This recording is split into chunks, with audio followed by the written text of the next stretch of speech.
আসসালামু আলাইকুম রহমতুল্লাহ। আজকে আমরা ম্যানার অফ আর্টিকুলেশন পার্ট 3-তে ফ্রিকেটিভস কনসোনেন্ট সাউন্ডসগুলো নিয়ে আলোচনা করব। পার্ট 1 এবং 2-তে আমি নেজাল কনসোনেন্ট সাউন্ডস এবং প্লোজিভ কনসোনেন্ট সাউন্ডগুলো নিয়ে আলোচনা করেছিলাম। তো আজকে আমরা ফ্রিকেটিভস কনসোনেন্ট সাউন্ডসগুলো নিয়ে আলোচনা করব। আগে আমাদের জানতে হবে ফ্রিকেটিভ সাউন্ডসগুলো কি কি এবং এটা কাকে বলে, তাই তো। তো আজকে আমরা প্রথমে কাকে বলে সেটা জানি। আমরা এটা সর্বপ্রথম এটা আগে আমাদের জানতে হবে যে আমরা যখন কোনো সাউন্ড উচ্চারণ করি সেগুলো কিভাবে উচ্চারিত হয়, আমাদের লাং থেকে তৈরিকৃত বায়ু থেকে, রাইট। এখন এই বায়ুটা কিভাবে বের হয়, কোন পদ্ধতিতে বের হয়, সেটা কাজ করে কি ম্যানার অফ আর্টিকুলেশন। এখন আমরা ফ্রিকেটিভ সাউন্ডসগুলো উচ্চারণ করার সময় বায়ুটা কিভাবে বের হচ্ছে, কোন পদ্ধতিতে বের হচ্ছে, সেটাই হলো ফ্রিকেটিভ সাউন্ডসের সংজ্ঞা ধরতে পারো। দেখো ফ্রিকেটিভ সাউন্ডসগুলো কি, লাং থেকে তৈরিকৃত বায়ুটা কি, let air out slowly between a small space, usually hissing and buzzing sounds. কিছুটা অনেকে কিছুই বুঝো নাই, তো আমি বুঝিয়ে দিচ্ছি। দেখো let air out slowly, lung থেকে তৈরিকৃত বাতাসটা স্লোলি আস্তে বের হবে, বিটুইন আ স্মল স্পেস, কি একদম ছোট্ট একটা স্পেস দিয়ে বের হবে। ধরো যখন সাউন্ডটা উচ্চারণ করব তখন মুখের দুইটা অর্গান স্পিচের মাধ্যমে আমরা উচ্চারণ করব। ধরো এই সাউন্ডটা উচ্চারণ করব যখন, তখন কি দুইটা অর্গান স্পিচ ক্লোজলি মিশে যাবে এবং এর ফাঁকে দিয়ে স্মল স্পেস থাকবে যেই জায়গাটা দিয়ে আমাদের বায়ুটা স্লোলি বের হবে।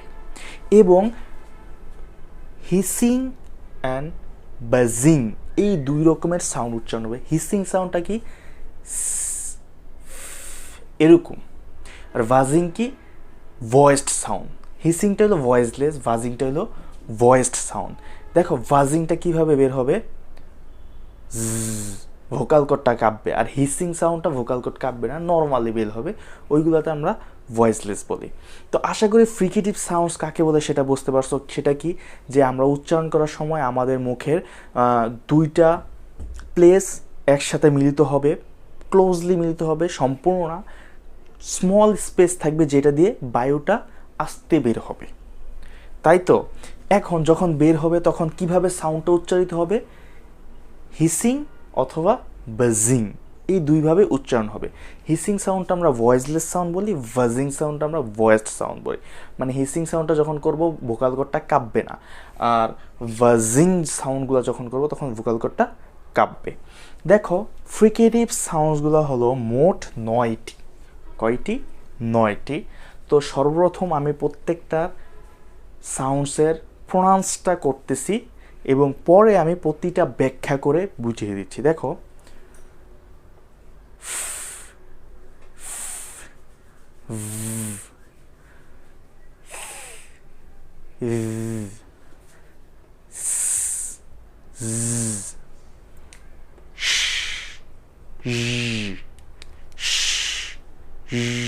এটা কি,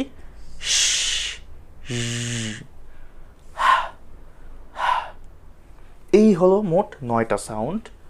আমরা এখন প্রতিটা সাউন্ড কোন কোন প্লেস, কোনটা ভয়েসলেস, কোনটা হিসিং, কোনটা ভাজিং, এই সাউন্ডগুলো নিয়ে আলোচনা করব। তো ক্লাসটা শেষ পর্যন্ত দেখতে দেখো, কেউ টেনে দেখবে না, এতে করে তোমরা পর্যাপ্ত পরিমাণ ইনফরমেশন পাবে না।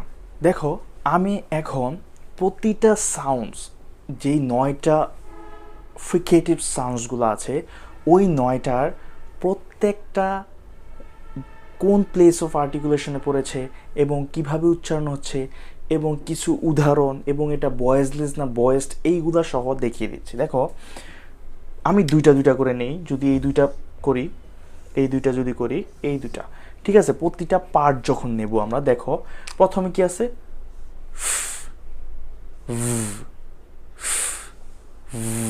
এটা হলো হিসিং সাউন্ড, এটা হলো ভাজিং সাউন্ড। এটাকে ভয়েসলেস সাউন্ড বলা হয়, কারণ কি যখন সাউন্ডটা উচ্চারণ করবে ভোকাল কোড কাঁপবে না, তাই এটা ভয়েসলেস সাউন্ড। আর এটা যখন উচ্চারণ করবে ভোকাল কোডটা কাঁপবে, যেমন এই দুইটাকে প্লেস অফ আর্টিকুলেশনে তোমাকে বলা হয় লেভিওডেন্টাল সাউন্ড। কেন বলা হয়? কারণ লোয়ার লিপ আর আপার টিথের সাথে কন্ট্যাক্ট করে যে উচ্চারণগুলো করা হয় সেগুলোকে লেভিওডেন্টাল সাউন্ড বলা হয়। দেখো এগুলোকে বলে প্লেস অফ আর্টিকুলেশন। আর ম্যানার অফ আর্টিকুলেশন এই সম্পূর্ণটারে কিন্তু তোমার কি বলা হয়? ফ্রিকেটিভ সাউন্ড বলা হয়। তা আশা করি বুঝতে পারছো। তো অ্যান্ড এই দুইটা সাউন্ড কি? লেভিওডেন্টাল। কারণ কি?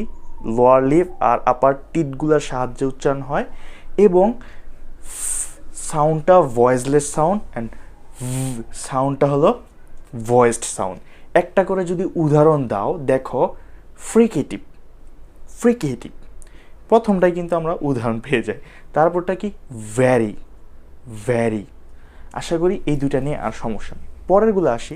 আচ্ছা দেখো এই দুইটা, এটাকে কি সাউন্ড বলা হয়? আর এটা এটা এটা যেমন থিঙ্ক, থ্যাঙ্ক, এটা দোস, দোস। তো আশা করি এই দুইটা নিয়ে সমস্যা হবে না। মানে এটা বাংলায় যদি বলে অনেকে এটাকে থ বলে, এটাকে দ বলে, তাই না? থ দ এই দুইটাকে বলে। তবে এটা তোমার জানতে হবে, তুমি একটা ইন্টারন্যাশনাল ফনেটিক্স অ্যালফাবেট সিস্টেমে শিখতেছো, তাই এই প্রতিটা সাউন্ড কীভাবে উচ্চারণ করতে হবে সেগুলো তোমাকে ফলো করতে হবে। এটা কীভাবে উচ্চারণ হলো তাহলে? এটাকে ভয়েসলেস বলে, কারণ কি ভোকাল কোড কাঁপে না। আর এটা এটা দেখো ভোকাল কোড কাঁপে। তো এই দুইটা সাউন্ডকে প্লেস অফ আর্টিকুলেশনে ইন্টারডেন্টাল সাউন্ড বলা হয়। কি সাউন্ড? Interdental sound. কারণ কি? কারণ কি দুইটা আপার টিথ এবং লোয়ার টিথগুলোর সাহায্যে কি এই সাউন্ডটা উচ্চারণ হয়, মাঝে জিহ্বাটা থাকে, এবং কি ফ্রিকেটিভ সাউন্ডসে কি বলছিলাম? বাতাসটা স্লো বের হয়। দেখো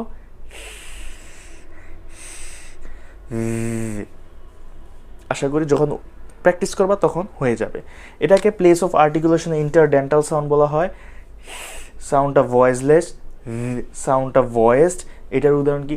থিঙ্ক। এটার উদাহরণ দ্যাট। তো আশা করি এটা নিয়েও সমস্যা হবে না। পরে যেটা সেটা আসি, এই দুইটা সাউন্ড, এটাকে বলা হয় আর এটা হলো প্রথমটাকে এই যে হিসিং সাউন্ড বলেছিলাম না, হিসিং অ্যান্ড ভাজিং। প্রথমটা কি? হিসিং সাউন্ড এবং ভয়েসলেস, যেমন এবং পরেরটা এটা কি? কাঁপে। এটা মানে কি? Voiced sound. এই দুইটাকে কি বলা হয়? Alveolar sound. কি বলা হয়? Alveolar sound. এটা কি হিসাবে? প্লেস অফ আর্টিকুলেশন হিসাবে। কারণ কি অ্যালভিউলার সাউন্ডের বৈশিষ্ট্য কি? আমাদের টিপ অফ টাংটা অ্যালভিউলার রিজের সাথে কন্ট্যাক্ট করে যে উচ্চারণগুলো করে সেগুলোকে আমরা কি বলি? Alveolar sound. যেমন এই জায়গায় লাগে, দেখো ওকে, আশা করি বুঝতে পারছো। এখন যদি উদাহরণ চাও, সেটা কি? Slow, slow, slip. আর এটা জো, জো। আশা করি এটা নিয়েও আর সমস্যা হবে না। তারপর যেটা আছে সবচেয়ে ইম্পর্টেন্ট সাউন্ড যেটা, সেটা হলো এবং এটা আর এটা মানে স না চ না, মাঝামাঝি। এটাকে ভয়েসলেস বলা হয়, আর এটাকে ভয়েসড সাউন্ড বলা হয়। ভয়েসলেস কেন বলা হয়? ভোকাল কোডটা কাঁপে না, দেখো। আর এটা এটাকে তুমি এসএইচ যেগুলা দিয়ে শুরু হবে সেগুলা, যেমন শি, শিপ, শিট। আর এটা হলো এস আই অথবা SION, এগুলা থাকলে করতে পারো, যেমন ভিশন, প্লেজা, মেজা, এইগুলা। তো দেখো এটা কি? ভয়েসলেস, আর এটা কি? ভয়েসড। কারণ কি? আর এটা এই দুইটাকে কি বলা হয়? Palato alveolar sound place of আর্টিকুলেশনে। প্লেস অফ আর্টিকুলেশনে কি বলা হয়? Palato alveolar. কারণ কি যখন উচ্চারণ করবে সেটা দেখো জিহ্বাটা কি আমাদের ফ্যালাটার সাথে কি লাগবে, যেমন আশা করি বুঝতে পারছো। তোমরা আমার সাথে প্র্যাকটিস করো, আশা করি তোমাদের আর বাসায় পড়তে হবে না। তারপর যেটা আসে সেটা হলো সাউন্ড, সাউন্ড। এটাকে ভয়েসলেস সাউন্ড বলা হয়, দেখো সাউন্ড। আর এটাকে প্লেস অফ আর্টিকুলেশনে গ্লোটাল সাউন্ড বলা হয়। যেমন এটা দিয়ে তুমি যে কোনো হ্যান। আশা করি এই ক্লাসটা তোমরা বুঝতে পারছো এবং প্রতিটাকে কোনটা ভয়েসলেস, কোনটা ভয়েসড, কোনটা প্লেস অফ আর্টিকুলেশনের মধ্যে পড়ে, এই সব কিছু আমি একটা ক্লাসে দেখানোর চেষ্টা করেছি। যারা যারা আমার আগের ক্লাসগুলো করনি করে নেবে। আজকের ক্লাসটা আশা করি বুঝেছো, বুঝে থাকলে আমার কমেন্ট বক্সে জানিয়ে দেবে এবং পরের ক্লাসগুলো পাওয়ার জন্য তোমাকে আমার চ্যানেলটা সাবস্ক্রাইব করে রাখতে হবে এবং বেল আইকনকে ক্লিক করে রাখতে হবে, এতে করে আমার ক্লাস ছাড়ার সাথে সাথে তুমি পেয়ে যাবে। দেখা হবে নেক্সট ভিডিওতে। ধন্যবাদ। আসসালামু আলাইকুম রহমতুল্লাহ।